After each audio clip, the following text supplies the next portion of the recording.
Hello,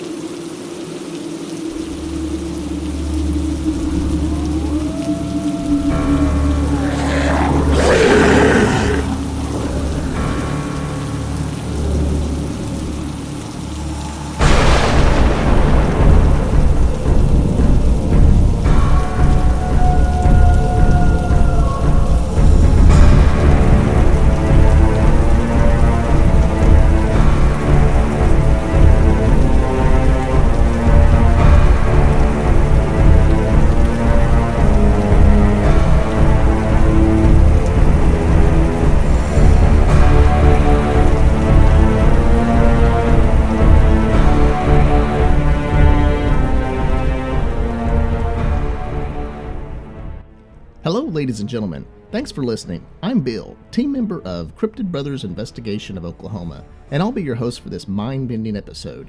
Just a few words before we begin. If you are new or have yet to subscribe or share our channel, please do so. We are very honored that so many people reach out to us to air their jaw-dropping stories. And we do this passion outside of our day jobs, so we spend countless hours even to produce one episode that meets our high standards of authenticity and amazement.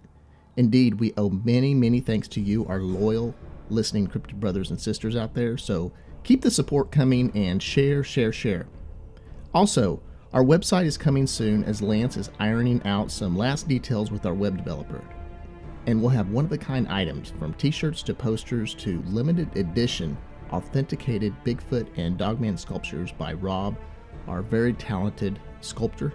So you won't want to miss that, so we'll let you know when that's up and running. So later this month, we're also going to go to western Oklahoma. So we've got a few families out there of ranchers that are just bewildered. They've seen some very strange activity out there, some strange cryptid activity, some encounters. So we're going to be going out there and doing some investigation out there. So that'll be great. We're going to film it. It's going to be fun. Very excited that that's coming up later this month. And so keep on the watch for that, and we'll let you know when that airs. It'll be a fun time for sure. Our guest for this episode is Dan, who recounts a frightening encounter he and his son had near a cemetery at night. Dan's friend owned the land, and Dan and his son camped in a barn. Once they settled in their tent, they were astounded by what they encountered after hearing strange tapping and running noises emanating from just outside the barn. The events that took place when they walked outside into the darkness is best described as stunning and sinister. You want to go ahead and give us a little bit of background information on yourself and kind of what led into things? Okay. I'm 55. I've been a truck driver for 16 years. I'm also a veteran, Army veteran. Well, I appreciate your service. Okay, thanks. Well, this happened in September 2011. And me and my son were camping out of a friend's property located near Missouri. Borders Arkansas and Missouri southern border. Right. In the Ozark Mountains. So we were on my friend's property. He's located near Missouri. And it was getting dark at night, and we set up our tent inside of one of his big barns. Oh, okay. And that night, we spent the night in his mobile home. And when I woke up in the morning and went back to my tent, I noticed that my flashy flashlight was gone, and something had got into my supplies and scattered them around. So my first thought was, oh, it's probably a dog or, a bear, deer, what have you. Right. So that night, we decided to stay in the big barn where we set up our tents. And I was walking down the pathway, and he had another small barn that was located near the larger barn. In the smaller barn, he had a large, I'd say, probably about 8 inches by about 12 feet long board that came out of it. And I heard something like it was startled when I was walking down the path at night. And I heard his feet running back into the woods. Wow. So by the time I got back to my son, we were camped out in the larger barn an hour later. I told my son about what I heard, and I was teaching him how to load a gun. We had a campfire going. And then all of a sudden, my son said, "Dad, do you hear that whistling sound?" And I heard a whistling sound, a very deep whistling sound, and a tapping on the barn door. But when we went outside to take a look, and it was dark, something amazing happened at that point in time. And this is where it gets a little scary. Okay. So what we heard was some rustling sounds. It was about 1 o'clock looking out. And then all of a sudden we heard something go thump, hit the ground after the rustling sound. And then it was at that time I saw a misty cloud of light floating away from it and heading up the hill, where there was a cemetery only about 50 yards up the hill. At that time when we saw that, my son saw a flash of light over to the right-hand side. Now, I did not see that flash of light, but he claimed he saw it, and we both saw what we were about to see. So I knew that something was out there trying to communicate to us. Wow. So I said at that point in time, I said, all right, whoever you are out there, we're not going to hurt you. I want to know you're real. Would you please reveal yourself? And as I said that, I shined my light over the right-hand side, and I kid you not, I saw 2 eyes glowing in my light. Oh, wow. And these eyes, I guess you can kind of describe it as almost like a reptilian-looking eyes, you know. I couldn't see the body for some reason. I had a smaller flashlight. But Right. those eyes, I'll never forget those eyes. They looked demonic. They were kind of a golden reddish color. It looked like it was looking at me as if, can I trust this guy? Is he going to hurt me or what? You know. Sure. Because I did have a gun. I could have shot it. It stood there just looking at us. And it was about 5 foot tall, which, you know, could mean that if it was a Bigfoot, which I don't know it was, it could have been a juvenile one, or it could have been a different creature. You know, I really just don't know because we couldn't see the body with my small flashlight. It was about 60 feet away. But those eyes were glowing, and they were nocturnal eyes, not human. And the eyes were much farther apart than a human's eyeballs, you know. Sure. Which indicated to me that this was definitely a phenomena, extraordinary event of an animal that's probably unexplained or unrecorded that we know of. But I thought it was extraordinary because of the paranormal activity that went along with it. Sure, because you're saying that you saw this mist of light kind of go away toward a cemetery, but was it actually in another direction where you were shining your light that you saw these eyes? Is that right? Right. It originated from the sound of the rustling that we heard. It sounded like it was rustling with something, and it fell on the ground. I heard that. And then after that is when I saw the misty cloud of light floating away from the sound over to the left-hand side towards the cemetery. Was this a small, like, orb of sorts? Sometimes you'll hear that. Or was this more of a large cloud? How would you describe the size and how that looked? Well, I distinctly remember what it looked like. It was, I would approximate, it was probably about 3 feet by about 2 feet in diameter. It was floating like a mist, glowing mist, and it was distinguishable as something that was definitely unexplained because, you know, it was dark, and this thing glowed as it was floating away after the rustling sound, you know. Sure. Something, you know, which I suspect could have been the entity that appeared. And did this mist, this light fade away where you couldn't see it? Well, yes, eventually as it floated to the left, it moved approximately roughly 50 to 60 feet to the left before eventually it just disappeared. I see. Into the distance. So that was one event that we left, and we were very scared. Sure. You know, me and my son, we ran out of there. We couldn't. Oh, I can't imagine. That would be extremely frightening. And so you shine your light. It wasn't a very powerful light, but you did see these eyes. Could you see it blinking? And then what happened after you saw the eyes? You just turned around and ran? How did that happen there? It looked like it was pretty much it realized that I meant what I said, that I wasn't going to hurt it. Sure. You know, it looked like it was in a trusting pose position. You know, it just stood there obviously, and the eyes are all I saw, and they were just normal looking eyes where they were wide open. You know, like circular. Yeah, very circular. I'd say that the eyes were probably somewhere between 4 to 5 inches from each other, which is, you know, quite a bit more than humans, distance between the human's eyes. Oh, absolutely. Going back to the First day, you said that you put your tent, set that up, but then stayed in the trailer, the house that first night. Then all your stuff was strewn about. Did you happen to notice any prints or anything unusual beyond just everything being strewn everywhere? I didn't notice any prints. There was a lot of grass on the ground. It wasn't really dirt ground. It was more or less grass. Didn't notice any of that. You mentioned the whistling and the running. Was the running just like if someone was running through leaves, or did it seem like it was more a larger animal of sorts? No, it didn't. It sounded, when I heard it running down the board that went into this small shed, it sounded like almost like a child, like running like on the board. It looked only like it was about maybe 4.5 to 5 foot tall.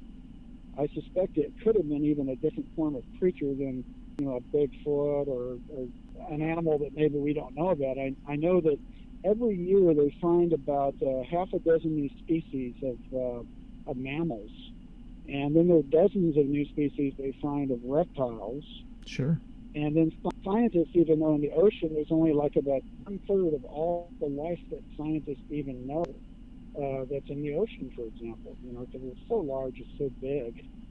You're right. We did an episode on reviewing Dr. Ketchum's DNA study, and we go a little bit into that. You're absolutely right. There's new species discovered all the time. And you think about it, how much forest actually covers the earth, and we just talk about the United States. There's so much rural areas that people never go into. Right. And then when we do kind of frequent these areas, we'll encounter things that we didn't know existed. Exactly. And it was only about a year before this date that I experienced a second phenomenon when I was driving through a town about 30 miles south of Fort Smith, Arkansas. Uh-huh. And it was a little town, and again, there was a cemetery not too far away where I parked at a truck stop. And when I parked at this little town way out in the country on highway, I woke up and was shocked at what I found. Something in the middle of the night had come, and it had bent back a metal box connector, metal square box that the connector connects into for electricity, that connects from a truck into a trailer. Okay. Well, if you remember what that looks like, it's a metal box. So something actually had yanked off the plate of that metal box and bent it back about 5 or 6 inches back. Wow. And then at the same time, it yanked off the connector of my electrical connector that connects into that box. Something had came, I don't know what it was. There were no, hammering, wedging going on when I slept that night. It was really extraordinary to find that when I woke up, and this was way out in the country. It was very close to Oklahoma, bordering Arkansas, and I know there's a lot of activity in that area that even goes back to the 1850s, that the Indians reported in that area for some reason. Absolutely. Oklahoma seems to be a hotbed of Squatch activity. When you were sleeping, you said you slept all night. It was only in the morning you noticed that damaged metal plate on that box. You never noticed the truck shaking or nothing ever woke you up, correct? No, and I was wearing earplugs that night too. Sometimes it was earplugs. Oh, I see. I was wearing earplugs. But, for someone to actually do that, that plate was still screwed onto that metal box. But it was bent back. Now, I looked on there to see if there were any kind of wedge marks, because the only way I could think that anybody would have been able to do that was to take a wedge and a hammer and then hammer it and then try bending it back. But even then, that would be extremely difficult to do. Very extraordinary event. I talked to a Native American lady in West Plains about my experience, and she told me the Indians down there near West Plains had similar events where there were 500-pound stones that were stacked on top of each other at the Indian reservation. And Wow. she had told me also that the Indians in that area believed there were an ancient race of primates called the blue Oklahoman. That was the name the Indians gave the primates in that area. My son, if he was here, he could tell you he saw it too. It just wasn't me. Right. You mentioned when you looked at the metal plate that was bent back, you didn't see any hammer marks, anything like that, correct? Correct. Wow, that's amazing. So you obviously, being a truck driver, you cover a lot of ground, and we've heard stories before where truck drivers have seen on the side of the road cryptids, and that's a very common thing that we'll hear from truck drivers. Have you been back to the area where you had camped? Yes, I did, and I found my friend's property, and I went back there on time. Sure. I did leave some goodies for him. Oh, did you? Okay. I left some sandwiches and some cookies, laid them around, and just to let it know I meant it no harm. And what I thought was really amazing about this was the ability for this entity to understand what I said, that I wasn't going to hurt it. Absolutely. I wanted to believe that it was for real, and I asked it to reveal itself, and it did. And I think that's probably the most amazing thing about this, that the thing is intelligent, enough to understand and show itself like it did. Yeah, there's definitely an intelligence, that's for sure. And I think that it's interesting how there's a sense that folks like yourself get from when they experience this, that obviously there's no communication verbally, except that the words that you were saying out loud, but it's just a sense that there's either aggression or there's an acquisitive nature that they have. And you said this whistling. Every year we hunt down in southeast Oklahoma for deer, and this past season we were sitting around the campfire, stars were out, and I'd say about 30 yards across the road we heard the clearest whistle. Actually, we heard about 2 or 3 dispersed over about 5 minutes. And I actually whistled back, but it was just plain as day, like someone was just out there whistling. And of course, this was pitch dark. We had our campfire going, and we just heard the clearest whistle right in the wood line, not too far away. And I looked at Lance, and we're like, "Yep, they're here." It's very interesting you brought that up because I talked to another Native American lady about my story. She was Apache, and she told me that the whistling, the natives claimed that when they go out into the forest and the mountains, not to whistle. And I said, well, why is that? Because she says it's actually a mating call for Sasquatch, that if you're whistling and they return a whistle, you're giving them an acknowledgement for mating. And so they were told not to whistle when they go into the forest, Yeah, that's very interesting. I think that what's interesting about this is the fact that it's almost like when you don't show fear, and we didn't run away. Like some animals are predatory that way, like if they show fear and they run away, they'll attack. Whereas if you just stand your ground, and be still, it's almost like it showed respect that I didn't have fear. I was willing to communicate with it, not wanting to hurt it. That's probably the reason why it revealed itself intelligently, articulately, the way it did. Yeah, absolutely. I think they're looking for respect. I don't know if you listened to a few episodes back, my brother interviewed a gentleman from Oklahoma that was bow hunting, and when he encountered a Bigfoot just a few yards away, he actually put his arrow back in his quiver. And he said that... Oh, yes, I heard that. Yeah. Yes, uh-huh. And when he did that, he could tell and sense that it became at ease. And he became at ease. Right.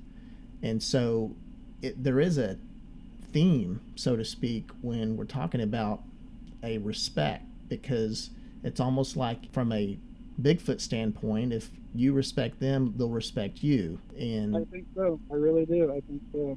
Right. They can know, they're very intelligent. They can discern. Oh, absolutely. Obviously, after what I've seen, certain people that are very aggressive and, bad, mean, evil people, very likely that these animals are intelligent enough to even discern that. Right. As possible. Well, and I mean, of course, we hear about the aggressive encounters too. That's certainly out there as well. I mean, for the most part, in general, most Bigfoot encounters, we don't hear necessarily of a physical attack. Certainly, sometimes there's a growl or grunt. Of course, dogman's a whole different story, and that's people get the sense of a demonic nature of the dogman as a rule of thumb. Well, it's interesting because I think that these animals are endangered, because most people react out of fear, not out of respect for these animals.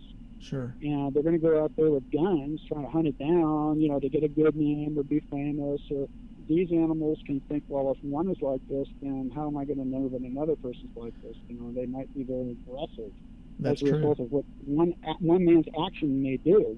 These encounters where guns are involved, I think when a Bigfoot sees any gun, then to them, which is understandable, they're in a self-defense mode at that point. Like you said, there's an intelligence. They see the gun. They understand that that's detrimental to them. They're going to fight for their life, whether that's initially trying to just scare you off, and if that doesn't work, more drastic measures. Well, I think you're right, because when I communicated to this animal, I told it, I said, I'm not going to hurt you.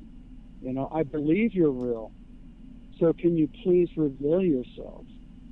Those are my exact words, and I think that it might have articulated in me or discerned, a certain demeanor that it felt that it could trust me, revealing itself. Because I told it I wasn't going to hurt it. I just want to see you. I want to know you're real, because I tried to communicate with you.